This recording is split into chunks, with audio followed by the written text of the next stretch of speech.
So my name is Ted Clement, Executive Director for Save Mount Diablo. It is so nice to be here with you all. Welcome to our annual State of the Mountain Address. And we're doing it in person. What a treat that is.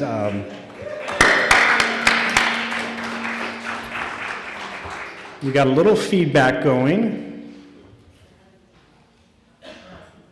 So hopefully we won't have too many Jimi Hendrix sound effects.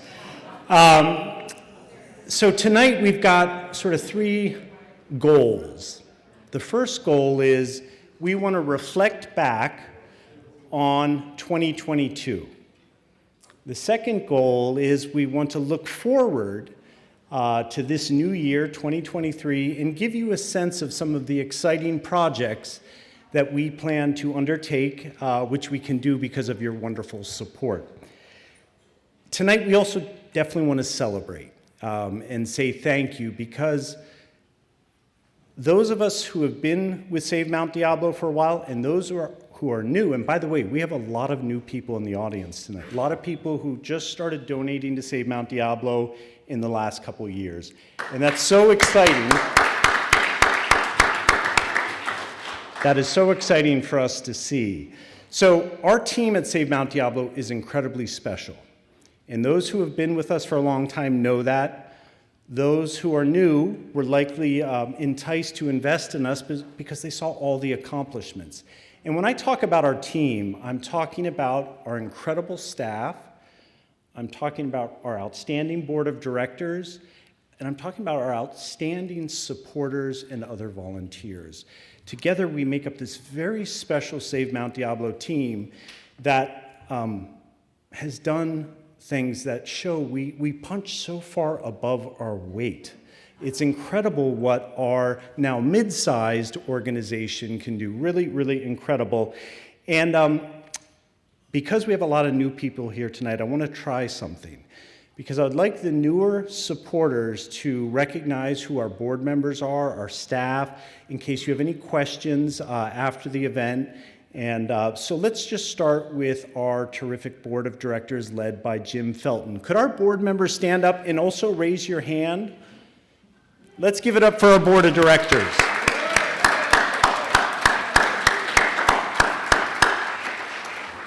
We have a lot of them here tonight. They are very generous with their time and resources to further our mission. We couldn't do what we do without them. And please feel free to approach them. They're all always so happy to talk about our organization and meet new people that are joining the cause. Now, this next group of people I can get emotional about very quickly, and it's our staff. We have an amazing staff that I have the true privilege and honor of working with day in, day out, through stressful times and joyful times, all kinds of times, and we just keep rolling. We've rolled through a lot of challenges together, especially when you think back to, for example, the first year of the pandemic. Our team is incredible, our staff team. And so could our staff members please stand and raise your hand?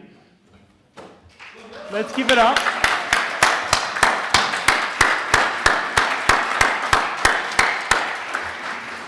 I feel very proud just looking out at them.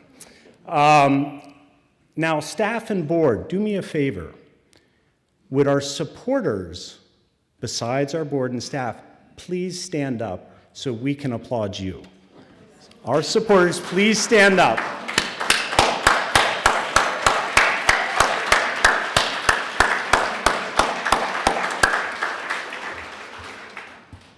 Thank you.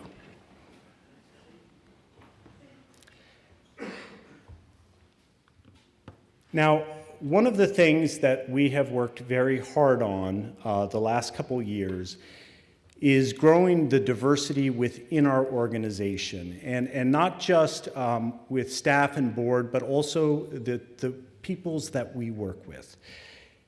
And that has already started to pay huge dividends to our organization.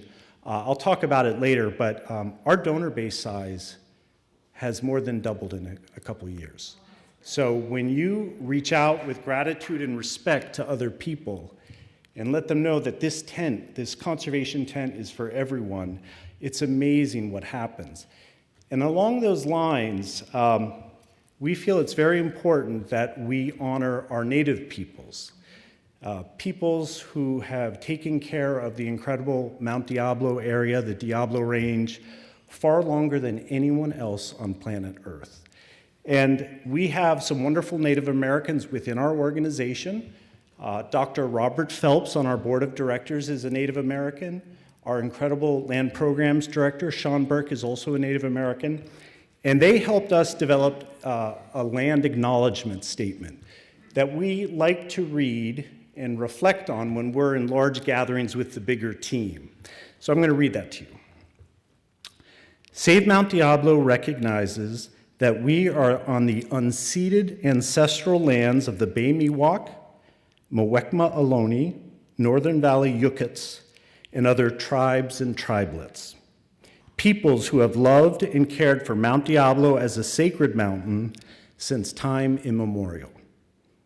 Many of these peoples continue today as thriving members of the diverse communities of the greater San Francisco Bay Area and the larger Diablo Range region. We acknowledge and honor the Bay Miwok, Ohlone, and Northern Valley Yukut tribes, as well as all of the indigenous peoples of the lands which Save Mount Diablo serves. Thank you.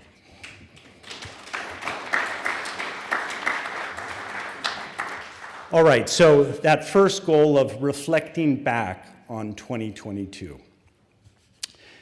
So as most of you know, in 2022, we really celebrated our 50th anniversary. We actually took a full year to celebrate our 50th and reflect back on it and try to capture some of that history because it's an amazing history. And this is our special 50th anniversary logo that you don't really see on our website anymore. We've taken it down, but it's actually a modern version of an old logo used by the organization long ago.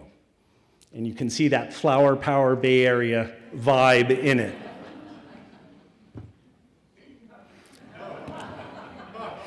So Art and Mary, our co-founders, were very much a part of our festivities in spirit.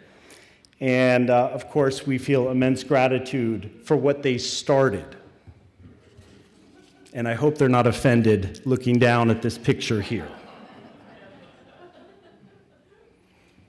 And we also feel a lot of gratitude for those early people that recognized that what Art and Mary were trying to do was really important. They had that vision that the Bay Area would just become more congested, these very special natural areas would become more threatened. They had that vision, and they came together to start Save Mount Diablo and just make such a huge difference. Now, we're very lucky. Wait, this was supposed to be a picture of Seth Adams. Who's that? We are very lucky that one of those early forces is still a force to this day. And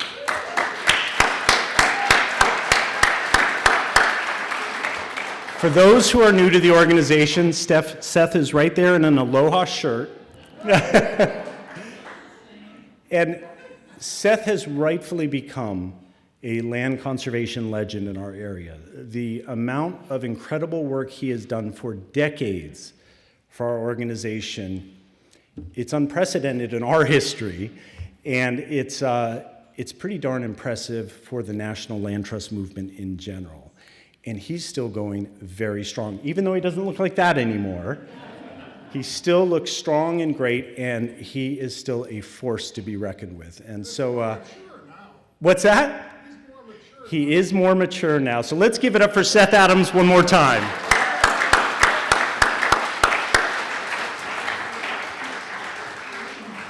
You know, I say this a lot.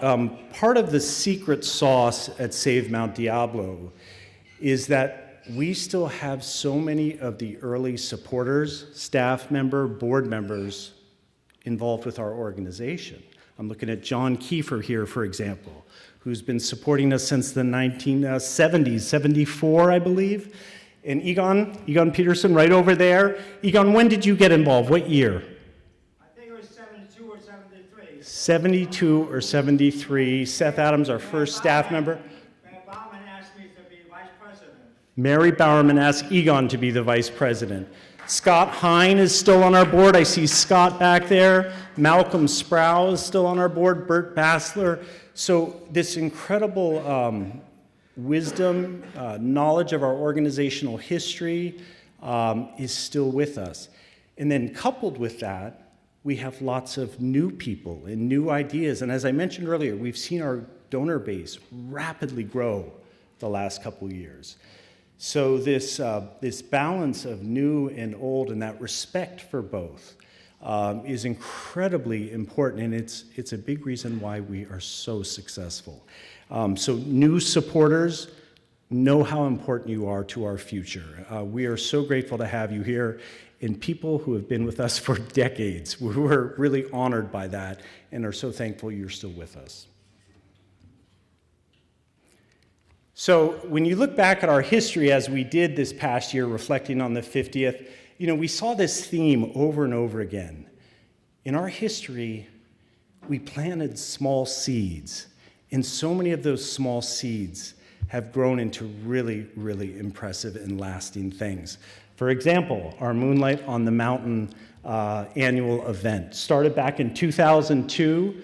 Bob Marks was involved with the organization back then. He's still on our board of directors today. He had this vision of a gala that wasn't at a country club or some stuffy affair, that was actually outside where people could get out with nature and connect and have a special time. And goodness, has that small seed grown.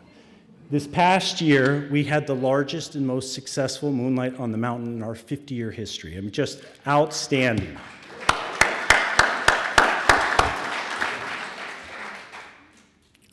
Of course, another example of planting a small seed and just watching it grow into incredible things is just the conserved acreage in the Mount Diablo area. Back when we started in 1971, there was one park on Mount Diablo State Park. It was under 7,000 acres. And today, on the right, you see all the conserved lands, those green spaces. We're over 120,000 acres conserved in the Mount Diablo area because of Save Mount Diablo, because of all of you, because of our great, great partners like East Bay Regional Park District, California State Parks, the East Contra Costa Habitat Conservancy. Together, we have just done incredible things and really created a lasting green legacy that we can be so proud of. But of course, we see some big gaps there, and we know we have a lot of work left to do, but it's still a big deal when you look at this and realize what an incredible thing Art and Mary started so long ago.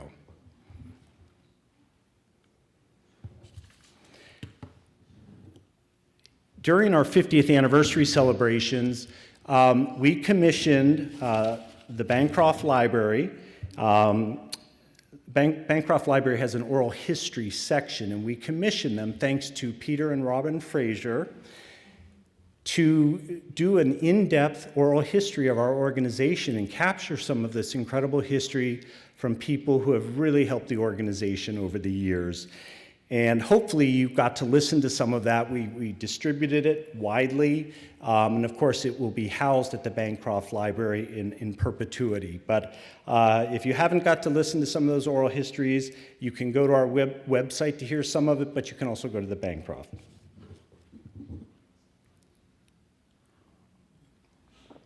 Let's move into land acquisition this past year and just talk about some of the big accomplishments on the land acquisition front, because as you know, we use various tools to protect land for the public's benefit. We use land acquisition, we use advocacy, we use education, we use stewardship. These things are all critical tools, and let's reflect back now first with land acquisition.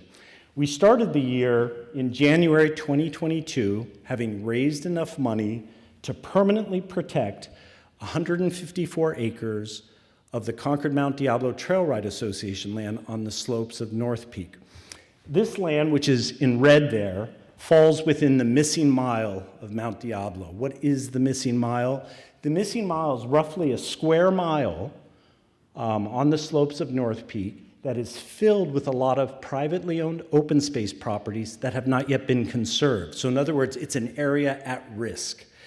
And it's one that we have targeted for conservation. And you can see some of the deals we have done, not only the Concord Mount Diablo Trail Ride Association deal that we completed last year. You can see our Young Canyon property there, which is just under 20 acres, and we protected that a number of years ago. You can see North Peak Ranch there, which is just under 90 acres. And in 2016 was actually the first acquisition deal that I got involved with at Save Mount Diablo. We got an option agreement back in 2016, and we've been making annual payments to eventually take full ownership of that ranch and ensure it's protected forever. We are projected to take ownership in 2026.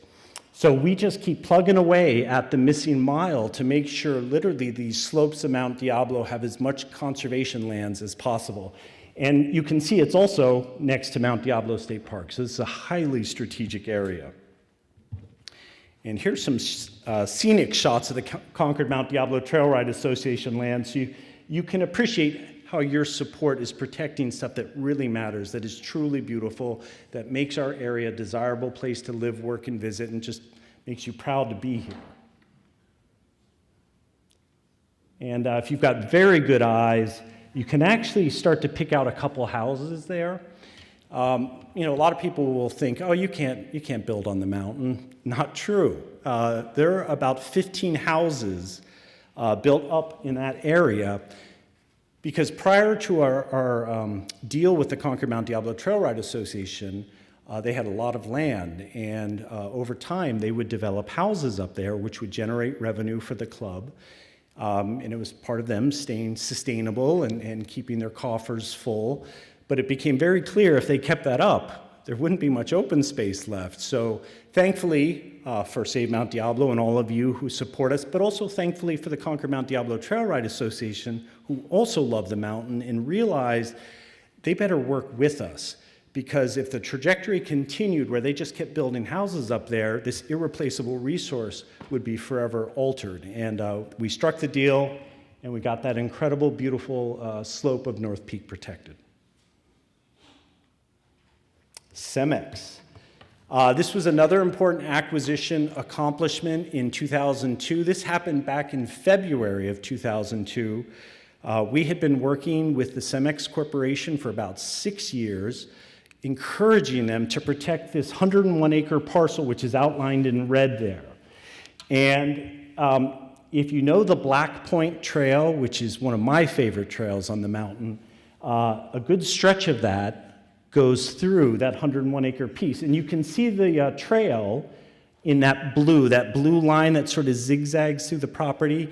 Long ago, not being clear on property boundaries, the state parks allowed their trail to creep into the CEMEX land.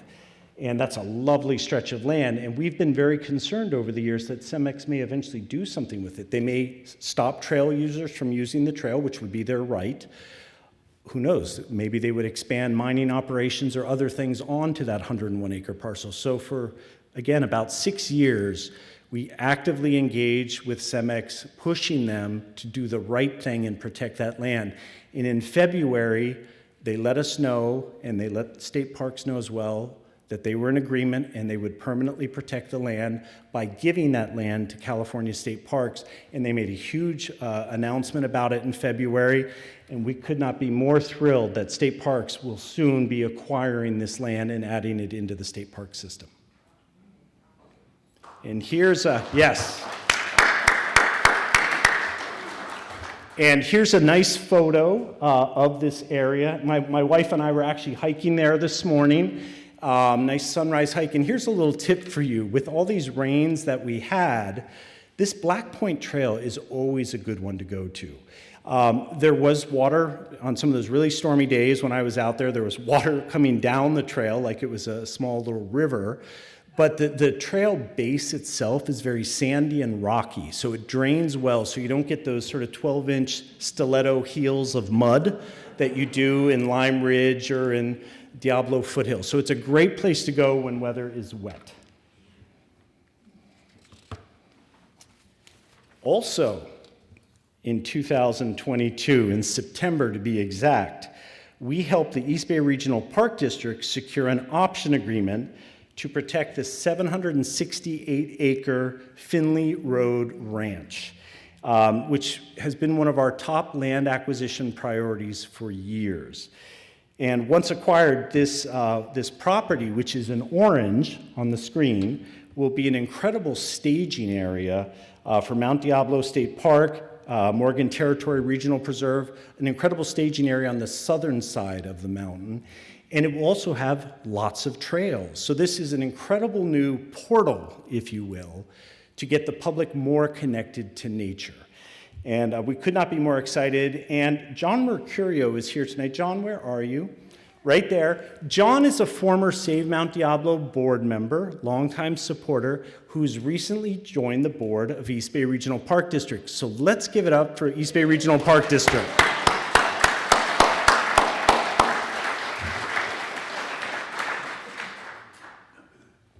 One of the things that we are very proud about in our history is how we leverage with our partners. And East Bay Regional Park District and Save Mount Diablo have leveraged one another in such good ways over so many years. So we're excited, John, that you've joined the board and can't wait to do more great things with you in the future. And here's some nice scenic photos. We don't have the photographer listed on these slides, but I believe these are by Scott Hine. Many of our gorgeous photos are by Scott Hine, so just want to acknowledge Scott. Scott, are these yours? Yes. Yeah. 768 acres. Pretty awesome. And I should mention, the fundraising, as we understand it, may even be complete, like 100% completed in this first quarter of this new year.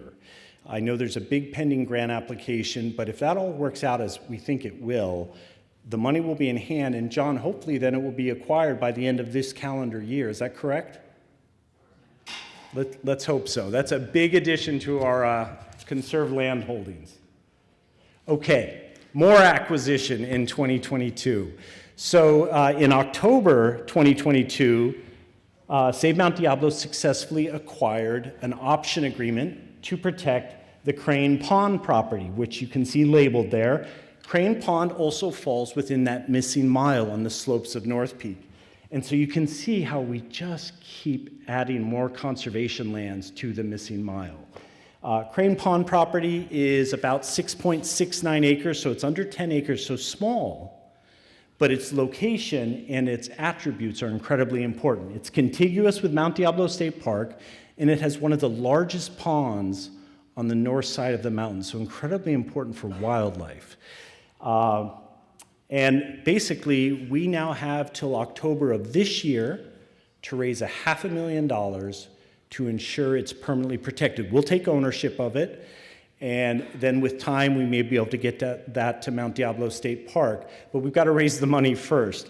And the good thing is, we just started our fundraising for it, and we recently got a $30,000 grant from the Resources Legacy Fund, RLF, which is a very respected conservation partner in the state of California.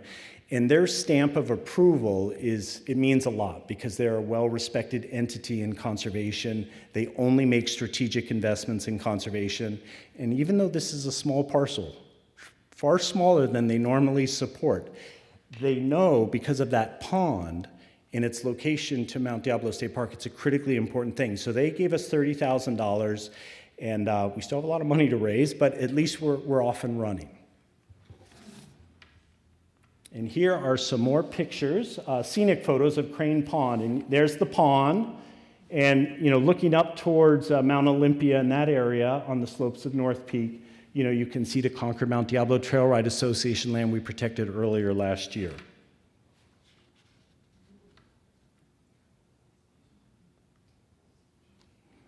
Okay, so we just did a little overview of our land acquisition accomplishments in 2022. Let's talk about our advocacy tool. And in 2022, we started the year off in a really good way. In February, a court ruled in our favor on some litigation that we initiated against Sino Discovery Builders in the city of Pittsburgh. And those are some pretty big entities to take on, but we took them on because we were very concerned about their environmental planning for the proposed Faria development, which is to be, if it goes forward, on the 600 acres there, sort of in that pink color that's labeled Faria project. And they were trying to get the green light to go ahead and develop 1,650 residential units, and a good chunk of that on the ridge line. And that ridge line is incredibly important because it's very visible, it's sensitive habitat, and it's right above the new Thurgood Marshall Regional Park that we worked for over 15 years to make happen.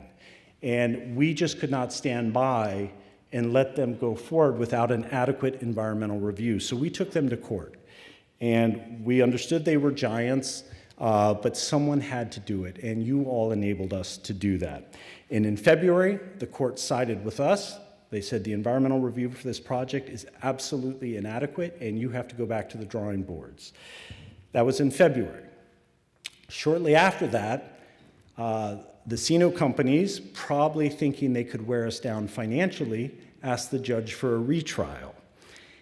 And that's not something that people usually do, because when a judge comes out with a very clear decision, you don't usually go back to the judge, spend more money, and say, well, we want you to reconsider your decision. But I think the Sino corporations probably felt that they would just wear us down financially and eventually get what they want. So they did that. And so we had to go back to court. We had to go back into litigation mode. And we fought them, and we won again in April. So we got a second decision in our favor in April, because that ridge line is just so visible, so important from a conservation perspective, so connected to the Thurgood Marshall Regional Park. Again, someone has got to stand up when giants are trying to take advantage of us. And here's some beautiful pictures of that area, which you all know well. It's so visible. And basically, with your continued support, we will be able to keep an eye on this because it's not gone away. It's not like we just permanently protected the land. We defended it for the time being, but we know they're poking around, looking to come back at it again. But with your support, we will stay vigilant on this. Concord Reuse Project. So this one is very current, and throughout 2022, we stayed on top of this project. We actively advocated against the developer group with Sino. We did not want to see them become finalized as the master developer. And early into this new year, it was actually on January 7th, the City Council was to consider making a decision on a term sheet with the Sino group. And they punted. They put off making a decision, and I think there are at least a couple reasons for that. One, we had led a huge education campaign, which put a ton of pressure on the City Council. Going the Sino direction now became very uncomfortable. At the January 7th meeting, our staff turned in a petition signed by around 1,700 people against this project. And of course, this incredible East Bay Times article came out, helping people understand the Sino way and the problem with the Sino way. And I think there's some copies out in the hallway if you haven't seen it. And this coming Saturday, January 28th, the City Council takes this matter up again. So if you've got time tomorrow, perhaps you could, if you haven't already, send an email to the Concord City Council and just let them know, drop Sino now. Let's kind of do this right, because ultimately that's going to be more efficient and beneficial to our communities. You could also consider going to the meeting, but this is happening now, and that's a very important area. Okay. Diablo Range. We did a ton of advocacy. Again, we're still talking about advocacy here. We talked about land acquisition, now we're in advocacy. Our staff did so much advocacy work on the Diablo Range, and you know about our expansion further south into the range. We're now down all the way to San Benito County. This past year, we were involved with various Diablo Range advocacy efforts, like ensuring that that important Tesla land stays on the right track to permanent protection. And we also helped defend the Del Puerto Canyon against a reservoir proposal. And we also spent a lot of time building up new partners because Save Mount Diablo is all about partnerships. And we, when you think of partners like East Bay Regional Park District or California State Parks, we have leveraged one another so well over the years. So we need to establish more partnerships further south in the Diablo Range so that we're efficient and can do greater good. So a lot of time this past year went into that. All right, we're moving into education now. 2022 saw us do some very cool things with education. One of those cool things was opening our new Mangini Ranch Educational Preserve. We opened that in March of this past year. And this property is next to the Lime Ridge Open Space area. It's near the CSU East Bay Concord campus. It's also near the Crystal Ranch development. Property is about 210 acres in size. And, years ago, when we would take school groups there through our Conservation Collaboration Agreement program, teachers like Don Lezak, who I see back there, would say, it's really quite special when we can get groups of students out to these properties and the students have them to themselves. There's no fear about other people that we don't know. There's no fear about disruptions from some mountain bikers going through or loud hikers. The students have the property to themselves, and it creates a very intimate experience. So we kept hearing similar feedback from the teachers that were involved with our Conservation Collaboration Agreement program, and we realized it would be a great way for us to start to do preserves for the public, and they step in that direction. So we opened this in March, and it's done on a reservation system. You can do it through our website, and we've had all kinds of groups reserve it now. Plein air painting groups, meditation groups, school groups, of course, hiking clubs. Some families for family get-togethers and reunions have been reserving it. And we have a volunteer docent program, and on the day a group reserves it, they're met by the volunteer docent who goes over the rules and regs, and then they let the group go enjoy the property for the day, free of charge, no cost. Our staff and great volunteers like the trail dogs developed over 4 miles of new trails on this property, and they're gorgeous trails. So if you have not been out to this property yet, you should absolutely go to our website and think about reserving it. Maybe it's for a book club, maybe it's for a church group. Whatever it is a special place that you can have to yourself. And when the wildflowers are going there, boy, is it something. Now, I want to do something to shake it up a little bit and get us connecting with one another and connecting with nature, even though right now we're in a room. And I'm going to test your ability to focus in your meditation and visualization skills. So if you could all close your eyes, and I want you to envision one of your most special, favorite natural areas in the Mount Diablo area. Maybe it's Castle Rock. Maybe it's the Grand Loop on Mount Diablo. Maybe it's the Falls Trail. But envision that place, start to feel it, start to see it, start to smell it, start to touch it, and hold that for a little bit. We'll all be quiet.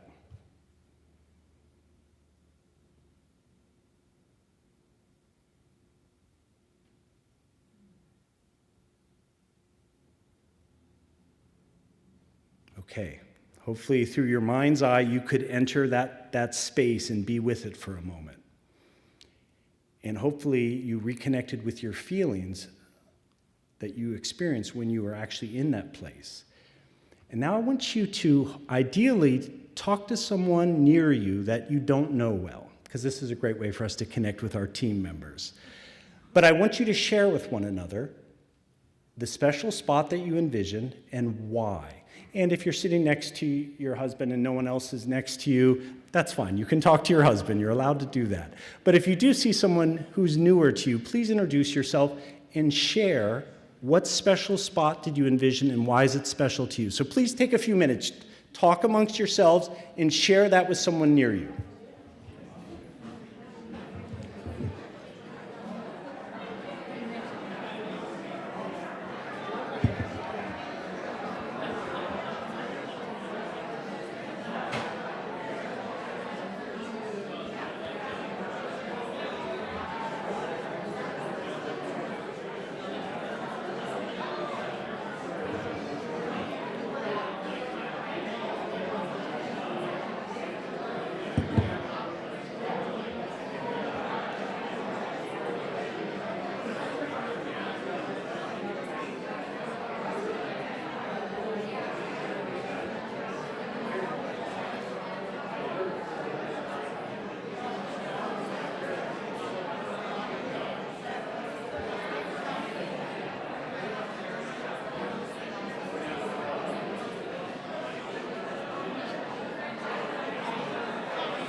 Okay, so let's bring it back to center.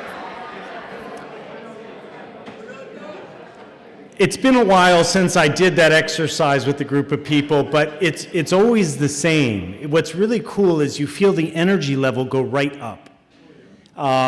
Because people have started to connect with a place that they feel connected about, that they love, and they're so excited to share that. And it's really neat to see it. It works every time.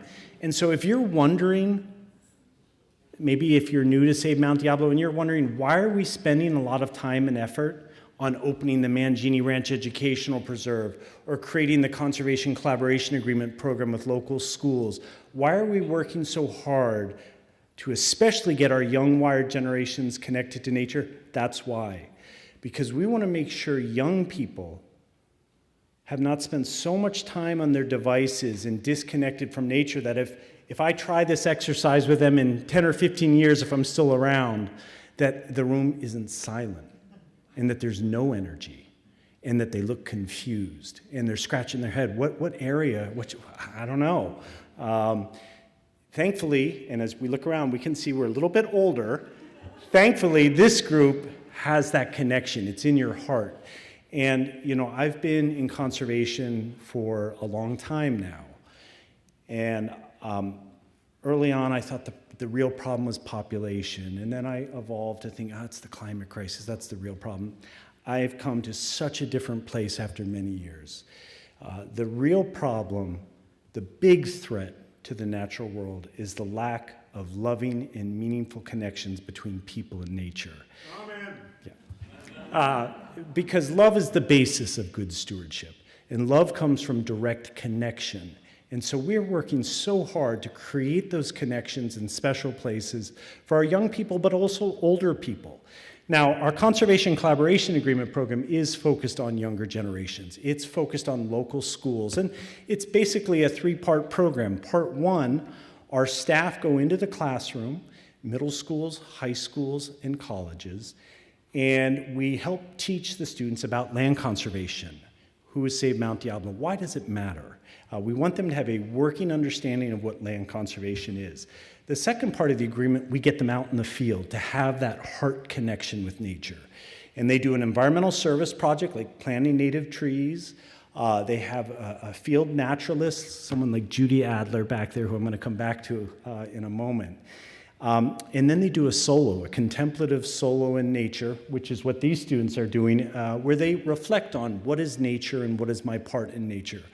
We're trying to have that more full, meaningful, deep connection with nature because we know that's what it takes to properly steward and take care of our world. And I'm quite convinced we've not been doing a very good job of it because we as a society are not deeply connected enough to care enough to solve big problems like the climate crisis.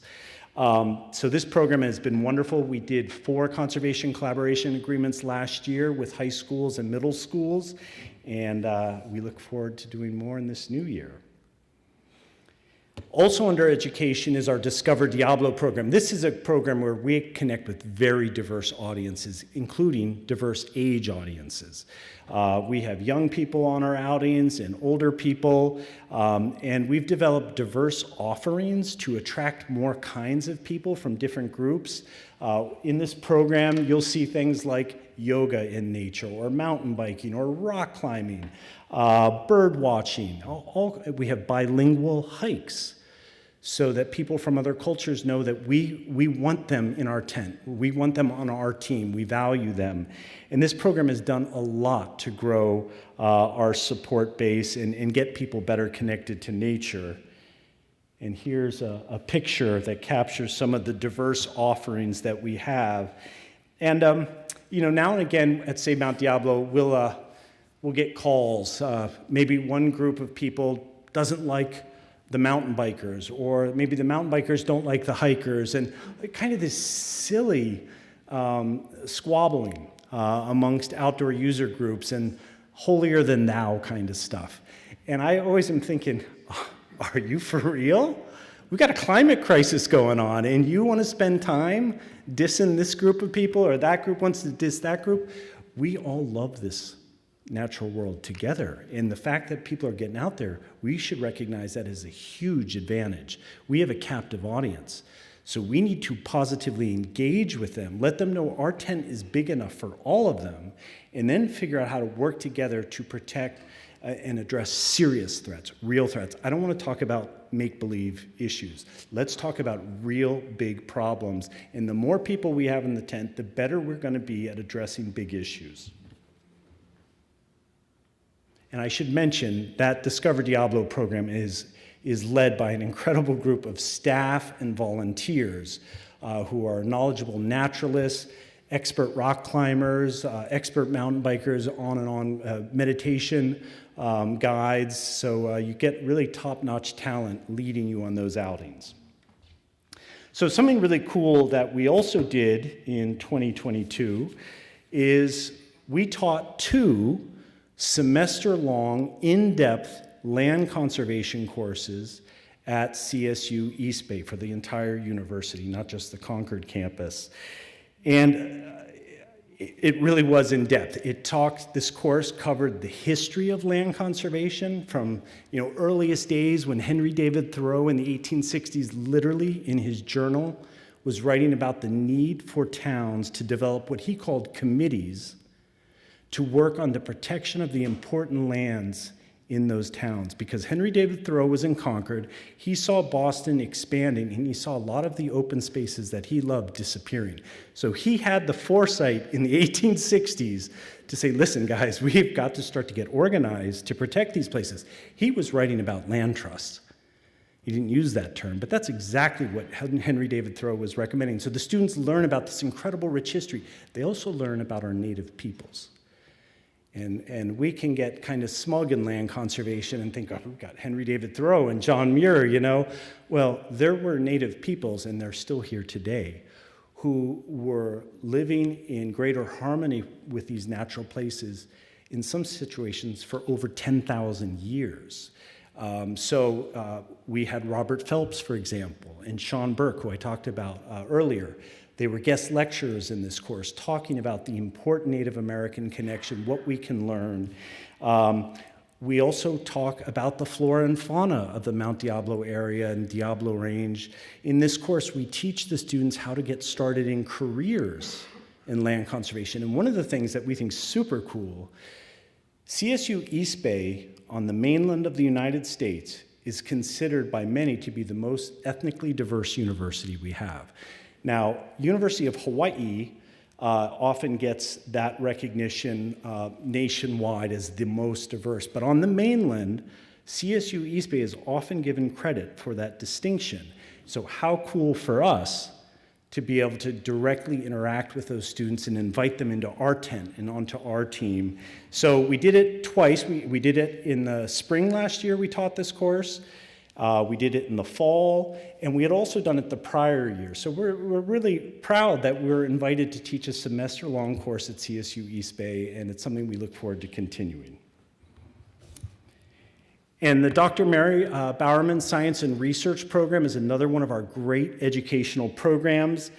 This past year, the program facilitated scientific research about the Diablo Range and Mount Diablo.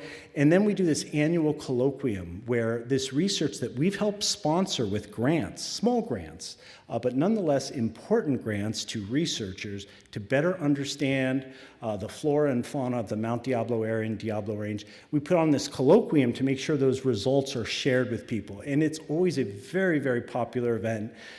We typically do it at the David Brower Center like we did this past year. And that's, I think, where this picture was taken that's on the screen. But science is an important part of our organization. We have scientists on the board, we have staff with scientific backgrounds, and we really believe science is a critical part of how we better understand what needs to be protected and what steps we have to do to better steward the land, etc. Okay. So we're moving into stewardship, land acquisition, advocacy. Now some of our big accomplishments in stewardship. One of our big stewardship projects is our 10,000 Trees and Plants project.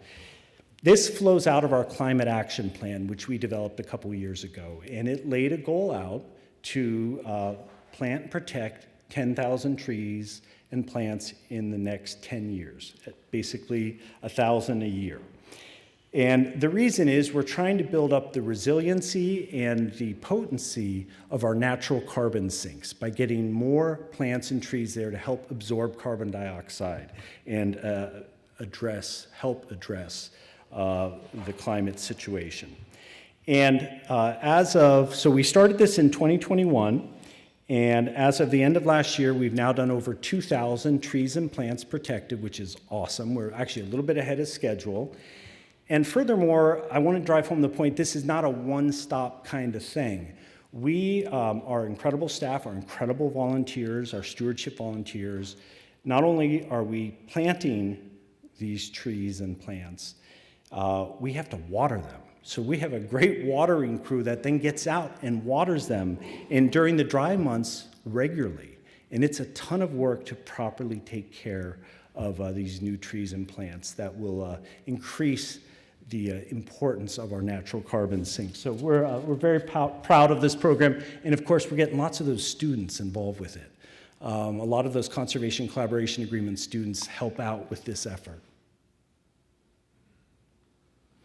You know, I wasn't going to go into this, but just quickly, it's an important philosophy that we have in our education program, and I didn't mention it earlier, but the 10,000 Trees and Plants project illustrates it. We believe in connect, educate, serve, and diversify. You know, connect people deeply to nature so that that love is started, because love, again, is the basis of good stewardship. Then educate them. Once they've loved something, they're going to be interested in it. Then educate them about how it's at risk and how you can help. Then next, empower them with service opportunities like the 10,000 Trees and Plants project. And always keep working to diversify, bringing more people into the tent. The Monarch project was another important stewardship project from this past year. And basically, it's a large habitat restoration project. We've been collecting California milkweed seeds and getting them to a local nursery to propagate plants so that there are more California milkweed out there, which will support our monarchs so that that population doesn't fully collapse. And you can see some of our plants right there. I'm not sure who took this photo, maybe another Scott Hine photo or Sean Burke. Sean Burke's another great photographer. Another thing to highlight with stewardship is how we monitor all of our conserved lands and do the fire abatement work necessary to be responsible with those conservation lands. And again, we have a small staff, a small stewardship staff. Where's Haley and Roxana? A couple of our powerhouses right there.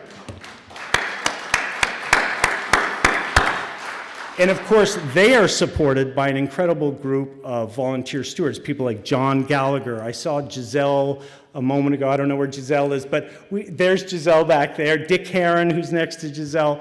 So this, Jim Felton, actually our board president, not like he doesn't have enough to do as board president, but he's also one of our stewards. So this incredible team helps oversee, a couple thousand acres under our care. And our team is so good that we're now asked by partner agencies like East Bay Regional Park District or the East Contra Costa Habitat Conservancy to help them with their stewardship needs, which is an honor.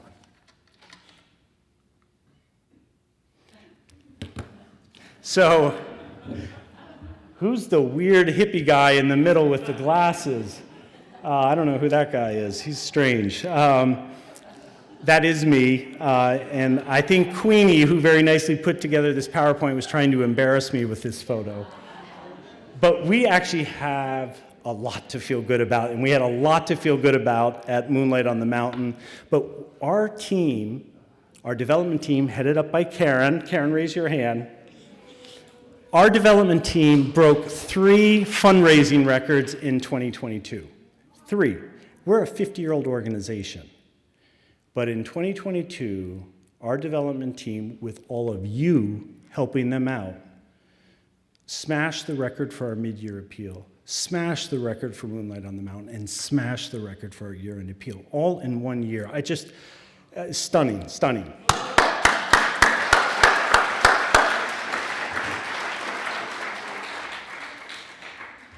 So we do have something to act crazy for, and I knew that. Okay. So now we're getting into the final stretch. Thank you for hanging in with me. We've got a lot to update you on and celebrate, but this is the final segment. This is when we start to look ahead to this new year that we're in. And, you know, we come into this new year with a ton of momentum, thanks to all of you, and confidence in our ability to keep doing great things together. So we want to give you a sense of some of those big projects that we think we can do because of you. The first one is, you heard me say earlier how last year we developed and opened over 4 miles of new trails that you can go out and have an intimate experience on at our new Mangini Ranch Educational Preserve. This coming year, we look to develop a new trail that will be about 1 1/4 mile in length, and it does something very, very important. It will connect Knob Cone Point to Riggs Canyon. And that's an incredible sort of ridge line, if you will, that affords users incredible views, and I think I've got some of those views. Yeah, there's some of the views. You can see that segment. And we're going to open it by March. And I'll mention the date right now. It's March 29th. That's when we're going to do an official opening so that people can start to get further and deeper into the Diablo wildlands to have incredible experiences. And when you're out there, having walked that segment a number of times, it's just hard to believe you're in the Bay Area with over 7 or 7.5 million people. This trail segment's all about that. You're going to feel like you're in the wild. So we're very excited. Our staff and volunteers, like John Gallagher right there, are working hard on developing the infrastructure, the signage, getting gates ordered, all the things that are going to be required for us to run this responsibly. And again, we look to open it in March of this year. So I mentioned Judy Adler earlier, and Judy, do you mind sticking up your hand? So,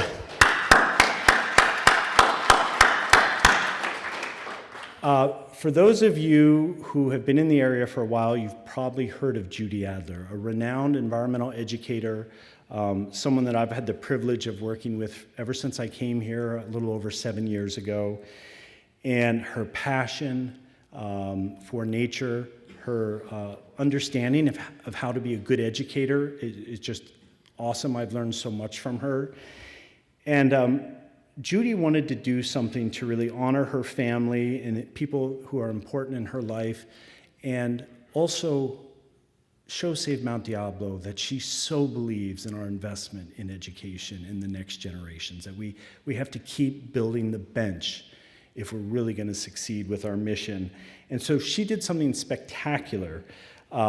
She has given us a $100,000 challenge grant to create this robust Save Mount Diablo Adler Education Fund that will help pay for our existing education programs, but also new programs. So one of those new programs that we've been talking a lot about is, as I said earlier, we've been doing a lot with middle schools, high schools, and colleges and older people. But there's a lot of research that shows it's those younger kids that you really need to establish a relationship between them and nature early in life and start to establish those good habits about making nature a regular part of your life, a necessary part. It's not a luxury. It's a necessary part of your life. And that if you establish those relationships earlier, there's a better chance they'll be able to withstand the temptations of technology and other pressures later in life. So in this coming fiscal year, we hope to establish a pilot program for 3rd to 5th graders at our Mangini Ranch Educational Preserve, where they can go have safe, intimate experiences in nature that will hopefully really start to begin that connection that will help us address what I said earlier, I believe is the biggest threat to the environment, the lack of meaningful connections between people and nature. So Judy, we're very grateful. And we have a big task now. We have to raise $100,000 to match Judy's incredible challenge gift, and we hope to do that by the end of March.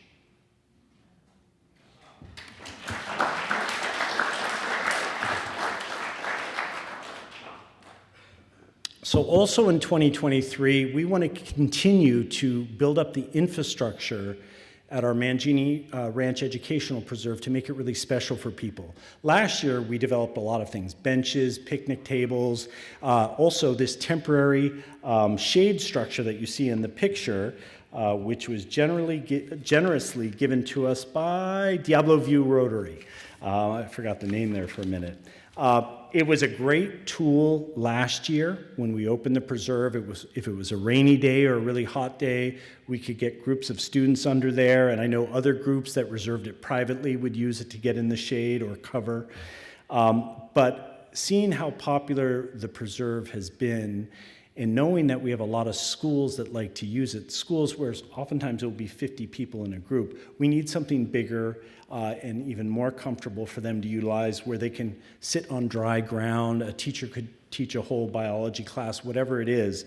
So we, in this new year, are looking to raise the funds necessary to build a permanent educational pavilion at our new Mangini Ranch Educational Preserve. And I want to acknowledge Colin Alley of BCV Architecture and Interiors, who's been donating his time as an architect to create this. This is one of the early conceptual drawings. It's still being perfected, but I wanted to give you a flavor of it tonight. And also Jeff Stone on our board of directors. Jeff is the principal of Diamond Construction, and Jeff has been invaluable on construction ideas and in helping us understand how we build a green building so that when students are out there, they're in a state-of-the-art green building that we hope will be primarily made of recycled wood product. So these two gentlemen have been outstanding, and it's something we hope to complete by the end of this year. Crane Pond property. I mentioned this already, but I just want to remind you, we are still working to raise $500,000 to permanently protect this strategic land. We got that wonderful stamp of approval from the Resources Legacy Fund, which is just such a state leader in conservation, but we still have a long ways to go, so I wanted to highlight that. Concord Reuse Project, as I mentioned, the City Council takes up this term sheet matter again this coming Saturday. So if you have time and wouldn't mind reaching out to the Concord City Council and tell them to drop Sino. It is the wrong direction. That could help us. You know, the Concord City Council approved the Sino group back in August 2021. We were outraged by it. It was an uphill battle. We took some hits along the way. But we see right now we may have a chance to get them to finally wake up to the fact that Sino is bad news. And we've applied a ton of pressure through our education campaign. And I want to acknowledge Seth and Juan Pablo, who have really done outstanding work on that.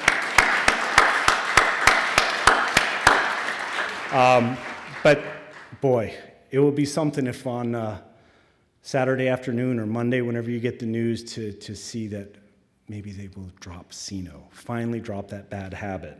So we're hopeful. And I should say, even if it's bad news, even if they stick with Sino, guaranteed we are going to stay on top of this project, and we are going to continue to apply pressure and educate people. And also, let's not forget, we already won the major victory on the former Concord Naval Weapons Station. Our primary goal there was ensuring that that roughly 2,500 acres was given to East Bay Regional Park District for a new regional park. And we won that together. You all, yes, thank you. You know, I'm from the East Coast originally, and you think of great urban parks like, you know, Central Park, under 1,000 acres in size. So in this day and age, for a group of people and agencies to come together to get 2,500 acres, it's actually a little bit more than that, dedicated for a new urban park is just truly spectacular. So we will stay involved with the Concord Reuse Project no matter what happens on Saturday. But we may see a big victory on Saturday. We're hoping so. All right. New office. So this is big news. So in our strategic plan and our climate action plan, we had a very direct goal. And it said, We need to reduce the carbon footprint of our base of operations, and we need to find a less expensive office. So it was kind of like, how are we going to do this all? How are we going to move to a more modern space that's more environmentally friendly and save money? And partway through last year, it wasn't really clear that we would be able to achieve that. But literally, kind of at the 11th hour at the end of last year, we did it. We were successful. We got a new office space lined up and under lease that is going to cost substantially less than our current office and is also going to reduce our carbon footprint. And let me give you a feel for this office. It's at 201 North Civic Drive, so it's right near the Iron Horse Trail, which is, of course, a huge benefit for our staff. To have that kind of resource where you could, at lunch, go for a walk or a run, that's a huge quality of life addition to our team. And also to those of you who visit us and might want to go out for a walk while you visit, or we could go out for a walk together and give you an update on the current state of things at Save Mount Diablo. I already mentioned it's far more affordable, and that's, of course, huge for us. But the reducing carbon footprint, that's going to happen in a couple ways. Obviously, by going to a little bit smaller space, we have less space to heat, to cool, to light. So that's a huge energy savings right there. This new space also has Title 24. It will have, they're doing it now. We'll have Title 24 energy efficient lighting. Finally, we'll be getting away from those fluorescent bulbs that our current landlord just would not change for us.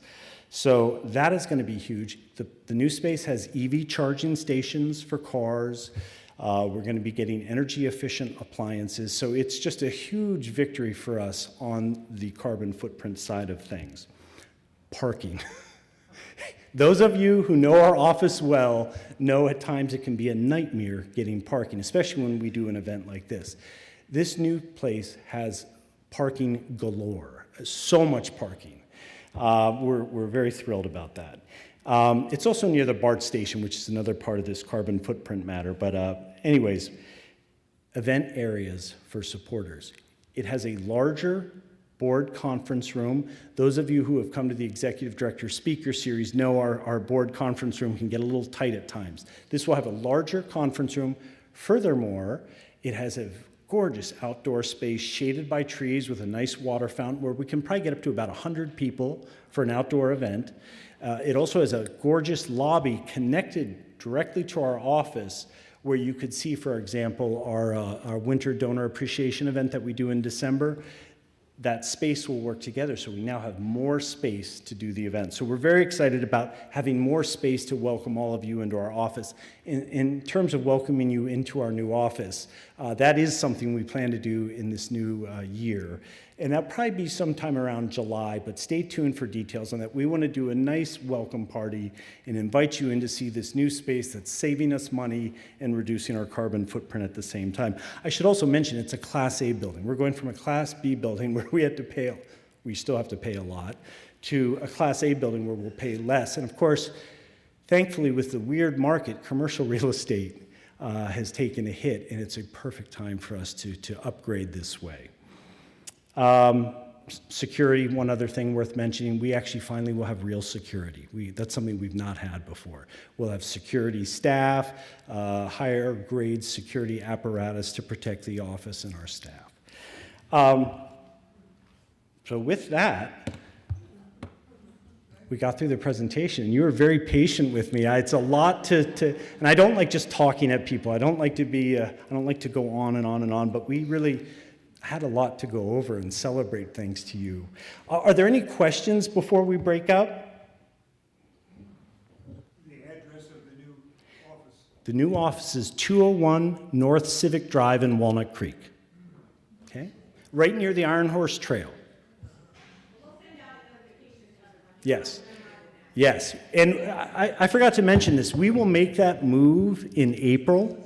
And so there will be an announcement that goes out. You'll all have the address.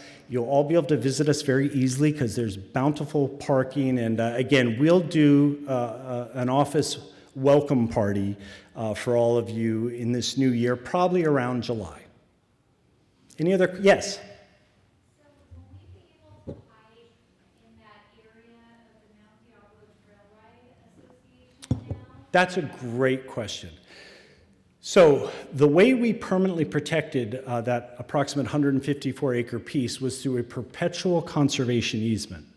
So the Concord Mount Diablo Trail Ride Association, which is a not-for-profit, they are still the owner. And so it's not state park land right now. We ensured that there will be no more houses built there, but they are the private landowner. Now they, of course, those of you who know the Concord Mount Diablo Trail Ride Association, they've been around since the 1940s. They're an outstanding organization, and one of their big focal points is making equestrian activity affordable to the larger public. And they also do a lot of public events there. So that is a way to get up and see it, is by connecting with them if you're interested in equestrian activities. But it is not something where you can just show up and hype, because we have to respect the fact that they're still the private landowner. But, you know, one thing we know in land conservation, you have to think long term, right? We talk about protecting land in perpetuity. So we've ensured that that land is out of harm's way now. There can be no more development there. There will be no more additional 15 houses in the future. It is permanently protected by a conservation easement we now hold. Landowners change with time. And of course, if that ever happens, we've now substantially reduced the value of that land because you can't develop it. So it's sort of ripe, if things ever change at Concord Mount Diablo Trail Ride Association, for Save Mount Diablo and California State Parks to acquire that in fee simple title and add it to the park. So we know what our backup plan is.